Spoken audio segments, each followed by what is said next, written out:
Today I'm going to make a Bakewell tart. Well, kind of a Bakewell tart. I've got these baby pears with Amaretto that I bought in a post-Christmas sale. They were reduced down. It was, I think, still £4 for this jar of pears, but they're really nice. So this is pears poached in Amaretto liqueur. Right, so I'm going to make a Bakewell tart that makes use of these as an ingredient.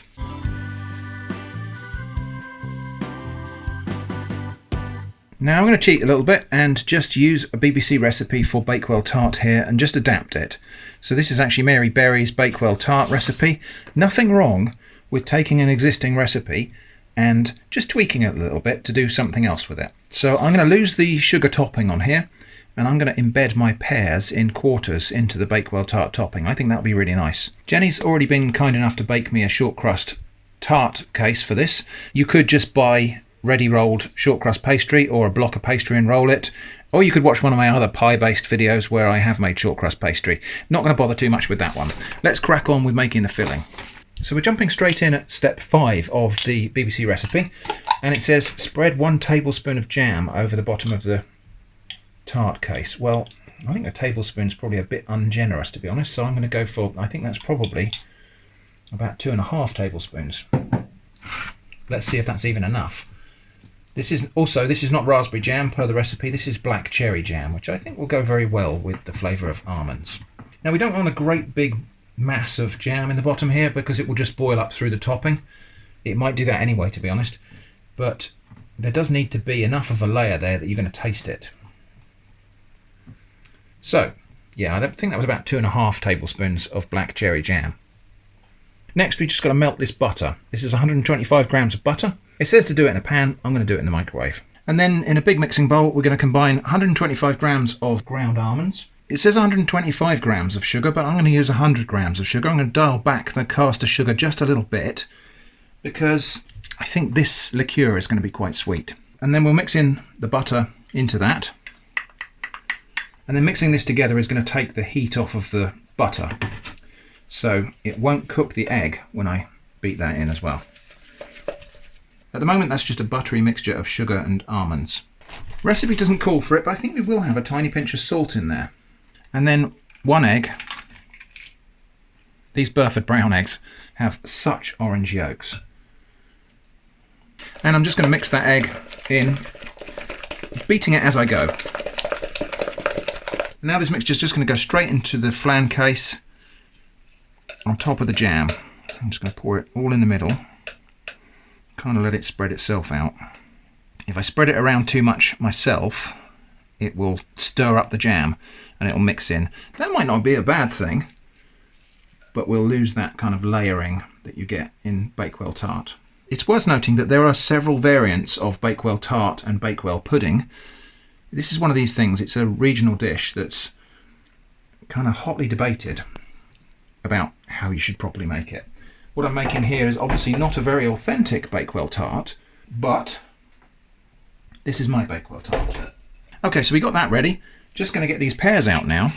Lovely globular jar. Might find a use for that. Okay, so a couple of things to do here. First is chef's privilege. Just have a little taste of that liqueur, see how sweet it is. Very. Actually, not all that alcoholic. Now I don't know how much of a core to expect to find inside of these pears. They are baby pears, but yeah, there's a little bit of a core there to remove. So all I'm going to do is quarter them, like so, and then just kind of slice out that little bit in the middle there. I don't think there'd be actually anything wrong with eating that bit, in fact. Well, just a little bit tough and fibrous. But yeah, I think for the aesthetics of this dish, we'll just lose that little bit of string in the middle there. I'm not sure there was quite enough light there to see what I was doing in the previous stage, so let's just do that again with hopefully better lighting this time. So I've just quartered this pear, and I'm just going in at an angle there and just cutting out a little sliver. That might be enough pieces. It's now time to preheat my oven though, so I'm going to preheat that to 180 degrees Celsius fan. I think that's 200 Celsius non-fan or 350 Fahrenheit. I'll be kind of neat and tidy on this, so we're going to go for pushing these pear pieces into my Bakewell tart in a nice neat arrangement of some sort. So I'm picking the ones that are kind of the same size as their opposites. Now, do I want to add any more to that? I could cut some smaller pieces of pear and do them in the middle, but do I want to? No, I think actually I'm going to leave it with just those 8 pieces of pear there, because that's enough for everybody who has a slice. If somebody has a quarter, they're getting 2 pieces of pear. If they have an eighth, they're getting a slice of pear. That's going to be okay. Yeah, I think any more than that, and it's just going to look crowded. Can't put these bits back in the jar, though. What a shame.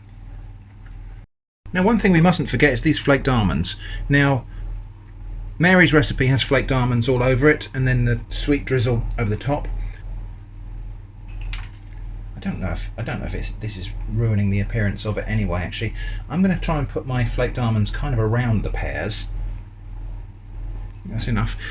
The recipe called for 50 grams of flaked almonds. Obviously, I haven't got enough surface area to do that, and so I'm only using probably about 30 grams of flaked almonds. I'm just going to move them off of my pears so that I can still see those nice segments of pear. Now, there's absolutely no reason to be quite so fussy about appearance as this, but you know, I'm here, so I'm going to give it a go. Right, and I'm just going to press those almonds down so that they are in contact with the pie filling, with the tart filling, because that will help to suppress them from burning. The other thing I've got to do is obviously keep an eye on this. We'll check it halfway, and if it looks like the almonds are burning, then I will put a bit of foil over the top. Okay, so that now needs to go into the oven for half an hour, maybe 35 minutes, but I'll check it about 20 minutes in, just to make sure those almonds aren't burning, and see if it needs turning round or anything like that to make it cook more evenly. Right, that's been 35 minutes. Let's take a look. I would say that's done. It's very, very delicate. So I'm just going to take it out really carefully and place it on the side to cool down. I'm pretty happy with that, I think. We're going to let that cool down. It will probably sink a little bit because it has puffed up.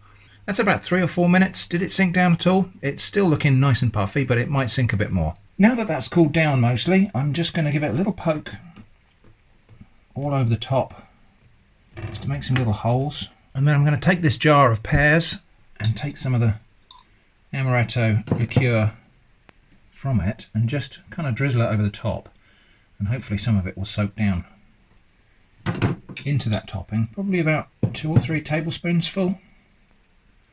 So this is going to be a moist and gooey sort of tart. Now, this is obviously in place of the almond essence, which was called for in the recipe. This has got quite a strong almond flavour, this Amaretto liqueur. So I'm just going to let that liqueur kind of soak in a little bit, and then I think it'll be time to get this to the table and give it a taste. Okay then, time to give this a little taste. And you can just see, oops, I've knocked some of the pastry off there. You can just see the glistening of those pears where I've just doused them with a little bit of that syrup. Okay. Now this filling probably does need to actually chill before serving. It's going to be quite gooey. I may not succeed in getting an intact slice out actually, but I think it'll be okay. Oh, look at that. And so look, we've got in there buttery, gooey almond layers. And yeah, a little bit, it's collapsed a little bit on the plate here, but I don't think that's going to matter too much. Just going to have on that a little bit of creme fraiche. Let's get stuck in.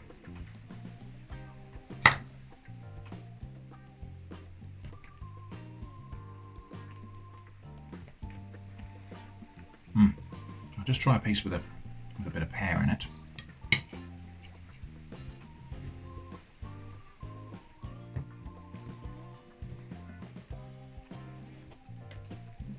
That is really, really nice. I think it probably does need to cool down to let this filling set, but it's really, really nice like this. The cherry jam, the pears, the almonds, the almond flavour, just all really, really good friends, those flavours. So there we go, Amaretto, Pear, Bakewell Tart. I hope that was interesting. Thanks for watching, and I hope to see you again soon.